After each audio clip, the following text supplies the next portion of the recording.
भक्तटी निजर हृदय वेदी स्वयं विष्णु एवं शिवंकर से अपूर्व दिव्य समन्वय जेतेबेले अनुभव करे बा उपलब्धि करे सेतेबेले ता मनरे कौनसी भी प्रकार नकारात्मकतार कौनसी भी स्थान रहे नहीं। से मानविकता को भल पाए, मनीषपणिया को भल पाए, दया क्षमा करुणा गुणता भितर रहे, समस्त समदृष्टि देखे, कौनसी जीवजंतु भितर मनीष भितर से प्रभेद देखे नहीं, समस्त भितर से ऐश्वर्य सत्ता को से उपलब्ध करें। वास्तव में भक्त तो सी जी निजर आराध्यों समर्पित थाए, त्याग एवं सहिष्णुता गुण को जे धारण करे, अहंकार ठारू दूरे रहे, निजर जीवन रे स्थिरता को पसंद करे। तेणु केवल एतिकी कहबी आमे भिन्न भिन्न देवतांकर बा देवींकर उपासना करिपारू, किंतु तांको भितरे थिबा से ऐश्वर्य सत्ता को उपलब्धि करने जरूरी। प्रत्येक ईश्वरंकर वार्ता से गोटे शांति मनरे शांति को अनुभव करने आवश्यक। तेणु जदि आमे ईश्वर उपासना करी सकारात्मक भावना को समाज रे बांटी पारुछे, ताहा ही श्रेष्ठ भक्ति।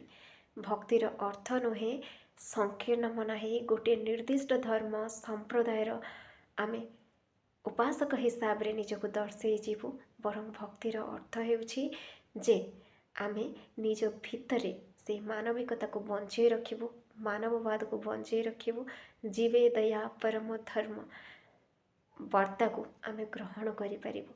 निज भितरे जदि आमे सेतिकी कथा को ग्रहण न करि पारुछु, ताहले से मंदिर जीवारे किंबा मस्जिद जीवारे किंबा को गिर्जा जीवारे गुरुद्वारा जीवारे कौनसी भी माने रखे नहीं। कहीं जदि आमे जाई केवल आ केवल कौनसी मूर्ति रे ईश्वरंकर सत्ता को खोजी बुलिबु, हुए तो आम भितरे से संकीर्ण मन भावनाटी आसीब निश्चित। किंतु हाँ, प्रत्येक मूर्ति रे ईश्वरंकर से दिव्यत्व को उपलब्धि करवा जरूरी। जदि आमे मंदिर रे से ईश्वरंकर मूर्ति रे से दिव्यत्व को उपलब्ध करि पारुछु, ताले मंदिर शांत स्थान आउ किछि नहीं। किंबा जदि कौनसी मस्जिद रे जाई किंबा कौनसी चर्च रे जाई आमे से ईश्वरंकर से दिव्य उपस्थिति को अनुभव करि पारुछु, ताहा ही आम भितरे श्रेष्ठत्व, आमे वास्तव में भक्त। तेणु निज भितरे भक्ति को बंचे रखंतु।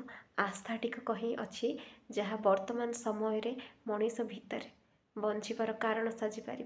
प्रत्येक मनीष को कोली नेबर गुणटी को रखंतु। वर्तमान समय रे समस्त को निजर करी बंचीबा शिखंतु। रक्त संपर्क को नहीं संकीर्ण मना ही बंचीबा जीवन नुह, बरं समस्त को नहीं बंचीबा चेष्टा करंतु। जदि आपणक सहित कहीं जने मिसिला परे तार समस्या को से आपणक सहित बांटी न पारुछि, आपणक सहित निजर हस खुशी को बांटीबार जदि जने सामर्थ्य पाई पारुछि आपणक सह कथा हैला परे, वास्तव में आपणकर जीवन फल नुह आपणकर गुणकर्म स्वभाव सहित निजर परिवर्तन करंतु। सब लोक को कोली नबार चेष्टा करंतु, समस्ते निजर करिजिबे। आ हाँ, आशीर्वाद ठार बड़ ए दुनिया रे किछि नहीं। अर्थर भी सेतिके सामर्थ्य नहीं जहाँ आशीर्वाद रे रहिछि। तेणु समस्त ठारू से आशीर्वाद टी को कामना करतु, ठीक रास्ता रे चलतु। ईश्वर आपणक सहित रहिबे निश्चित। आपणक ठारू हुए तो अनेक जिनिस से नहीं थाई पारंती, किंतु प्रत्येक जिनिसर किछि ना किछि कारण थाए।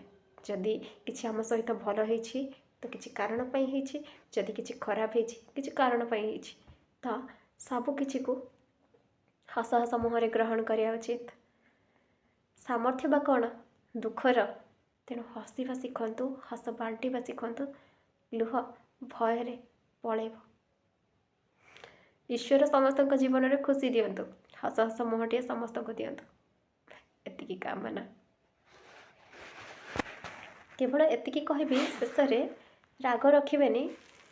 मु अहंकारी कि भल मु जानिनी, किंतु बेले बेले सत कथा स्पष्टवादी मुहरे कहीदे, से बोधे अहंकारी साजिजाए।